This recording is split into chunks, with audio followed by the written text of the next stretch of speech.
E aí, pessoal, tudo bem? Tudo tranquilo? A matéria relacionada à ordem bipolar, o período geopolítico da Guerra Fria, tá? Nós temos que pensar aí no acontecimento que foi a Segunda Guerra Mundial, tá? Essa guerra provocou justamente, por ter acontecido no território europeu, o declínio das principais potências europeias, beleza? Muito bem, com esse declínio, a ascensão de dois polos de poder. Esses polos de poder nós definimos como? Definimos como Estados Unidos, que vai liderar o mundo capitalista, e a União Soviética, que vai liderar o mundo socialista, tá? Envolvendo esse aspecto da Guerra Fria, o que nós temos importante?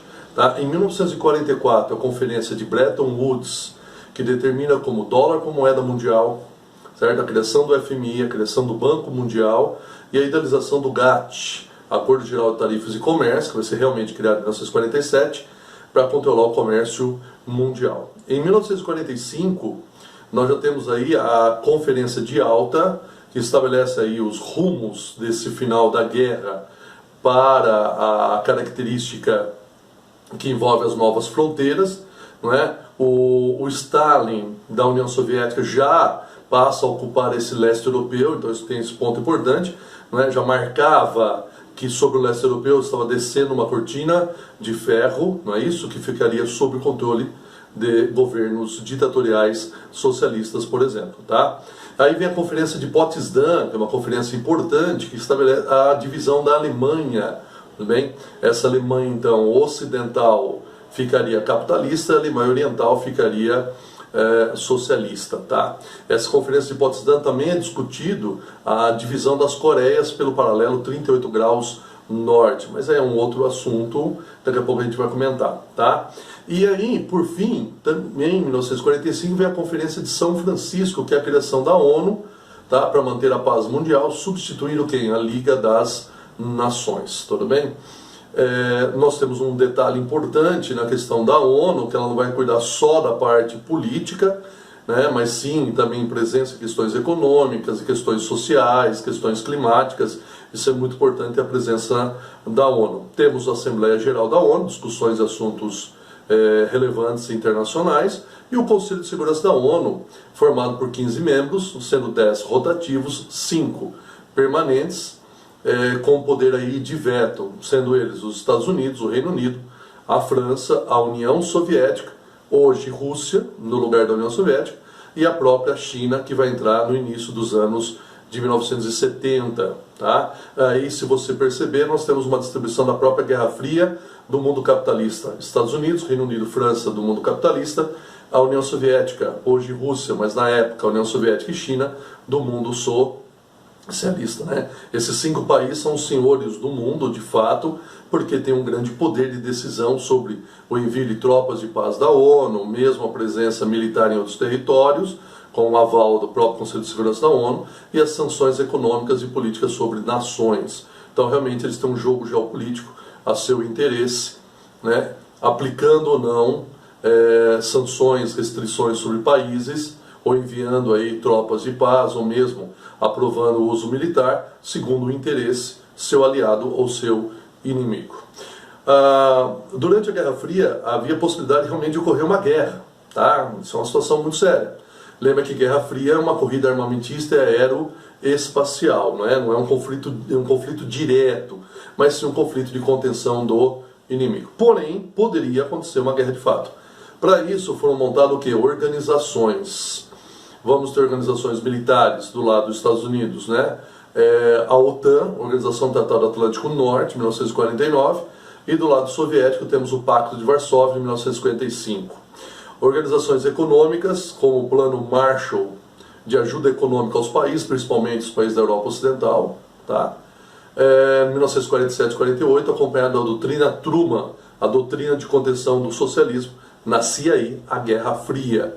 A União Soviética, logicamente, em 1949, vai criar o COMECON, Conselho de Assistência Mútua Econômica, para ajudar aí os seus países aliados, seus países aí sobre a sua influência socialista. Então nós criamos aí 2 organizações, militares e econômicas. Outro ponto são importantes relacionado à Guerra Fria. A descolonização afroasiática, incentivada pelos Estados Unidos e União Soviética, com reconhecimento da ONU pela autodeterminação dos povos. Diante disso aparece a Conferência de Bandung, em 1955, tá? Onde os países, principalmente africanos e asiáticos, vão buscar um novo caminho, uma terceira via, conhecidos como não alinhados, né? Não alinhados aos Estados Unidos e União Soviética. Logicamente isso acabou não dando certo, mas foi um momento marcante, a Conferência de Bandung, na Indonésia, em 1955. Nós temos a criação da nova DIT, Nova Divisão Internacional do Trabalho, em que as multinacionais saem, né, essas grandes empresas saem do mundo desenvolvido, do primeiro mundo, e vêm para o terceiro mundo. Sai do primeiro mundo capitalista desenvolvido, lembra que o segundo mundo são os socialistas, e o terceiro mundo capitalistas subdesenvolvidos, que oferece mão de obra barata, mercado consumidor, incentivos fiscais, leis ambientais brandas, matérias-primas, e alguns desses países então conseguem atrair essas empresas, né, levando a um grande processo industrial. Lembra do governo brasileiro, o JK, que abre o país aí para as multinacionais do setor automobilístico e eletrônicos. Isso cria uma nova divisão internacional do trabalho, em que países, mesmo sendo subdesenvolvidos, não só exportam matérias-primas, mas passam também a exportar produtos manufaturados, que hoje esses países são conhecidos como emergentes. O Brasil, a Argentina, o México, a África do Sul, Índia, China, os tigres asiáticos, tá? Lembra, nós estamos falando de Coreia do Sul, estamos falando de Hong Kong, de Taiwan, de Singapura, né? Que vão formar ali o cinturão para conter o avanço do socialismo lá na Ásia, não é? Em que nós vamos chamar aí praticamente um cordão sanitário na visão americana, que o socialismo expandia com uma grande epidemia para a Ásia, né? Podendo pular e chegar até a América. Então, é criar essa nova DIT. Lembrando que há países que estão na velha DIT ainda, certo? Que só exportam matérias-primas, grande parte dos países aí subsaarianos, da América Central, certo? E países aí do sul, sudeste asiático, tudo bem? São pontos importantes. Outros acontecimentos que nos chamam a atenção, pessoal, é que nós estamos vivenciando, primeiro, revoluções e guerras. Então nós temos, primeiro, 1949, a Revolução Chinesa, liderada pelo Mao Tse-tung, em que os socialistas chegam ao poder, certo? E o opositor Chiang Kai-shek, nacionalista, capitalista, foge para Taiwan, China insular, e proclama a República Nacionalista da China, correto? Que vai virar um tigre asiático aliado dos Estados Unidos. China a considera como ilha rebelde até os dias atuais. Tá? Isso é um marco importante. De 1950 a 1953, a Guerra da Coreia, tá? Em que Coreia do Norte influência da União Soviética e da China, certo? E a Coreia do Sul, logicamente, a influência dos Estados Unidos. A Coreia do Norte invade a Coreia do Sul para unificar o território sob um governo socialista, não é? Os Estados Unidos entram na guerra colocando tropas de fato na Coreia do Sul, certo? E aí ele acaba repelindo os norte-coreanos, aí entra a China na guerra apoiando a Coreia do Norte, empurra sul-coreanos e americanos novamente para o sul, e aí temos uma guerra que ela quase não tem avanço, tá? Qual a opção? Faz um acordo de não agressão de Panmunjom, certo? Não um tratado de paz, tanto é que a guerra mais longa do século XX, nós temos aí a Guerra da Coreia. Legal, pessoal? Tudo bem? Então aí nós temos a definição pelo paralelo 38 graus norte, que vinha lá da Conferência de Potsdam, 1945, correto? Determinando a Coreia do Norte socialista e a Coreia do Sul capitalista, tigre asiático, aliado dos Estados Unidos. De 1957 a 1975, a Guerra do Vietnã, uma guerra famosa pela derrota americana, em que ele tem que abandonar o território vietnamita na asa de monções, clima tropical, de monções, floresta, um lugar realmente difícil para a presença americana. Da mesma forma, a Vietnã do Norte socialista, o Vietnã do Sul capitalista, o Vietnã do Norte invade o Vietnã do Sul, correto? Nós vamos ter aí, no Sul, os guerrilheiros socialistas, que é chamado de Vietcongs. Então nós temos uma luta de guerrilha contra os soldados americanos da Coreia do Sul, desculpa, no Vietnã do Sul, enquanto o Vietnã do Norte entra com suas tropas. A primeira guerra mostrada ao vivo na TV, isso acaba chocando a opinião pública americana, que o governo perde o apoio do próprio parlamento e da população, acaba então optando por se retirar da guerra, mas não antes, né, infelizmente, é utilizado armas químicas, o agente laranja, tudo bem? A bomba de napalm, por exemplo, bomba incendiária e o agente laranja, um desfolhador, por exemplo, aí, certo? Matando a área de vegetação e contaminando o solo até hoje para as produções agrícolas de arroz no Vietnã. Então essa guerra é extremamente importante aí, legal? Nós temos um outro fato, em 1959, a Revolução Cubana, Fidel Castro, Che Guevara, certo? Em que vai expulsar aí o ditador Fulgêncio Batista, não é? Ditador aí pró-Estados Unidos. Em 1961, cubanos exilados nos Estados Unidos, recebendo apoio americano, invadem a ilha, a famosa invasão da Baía dos Porcos, acabam sendo derrotados pelas tropas do Fidel Castro. Então um marco importante, a invasão da Baía dos Porcos, em 1961, e em 1962, evitando uma nova tentativa de influência americana, de uma invasão, uma contra-revolução para derrubar o Fidel Castro, os soviéticos instalam bases de mísseis na ilha caribenha, conhecida então como crise dos mísseis, certo? Resolvido porque os Estados Unidos optam em tirar os seus mísseis da Turquia e garantir que nunca mais invadiria o aspecto da ilha caribenha. A União Soviética então opta em retirar essas bases. Então nós temos um momento crítico, conhecido como a crise dos mísseis. Lógico que os Estados Unidos depois vai expulsar a Cuba da OEA, né? Vai estabelecer o boicote econômico vigente até hoje, por exemplo, tá? Que vai aí praticamente cercar, impedir que Cuba tenha um grande comércio com vários países. Isso começa a mudar no final dos anos 2000, tá?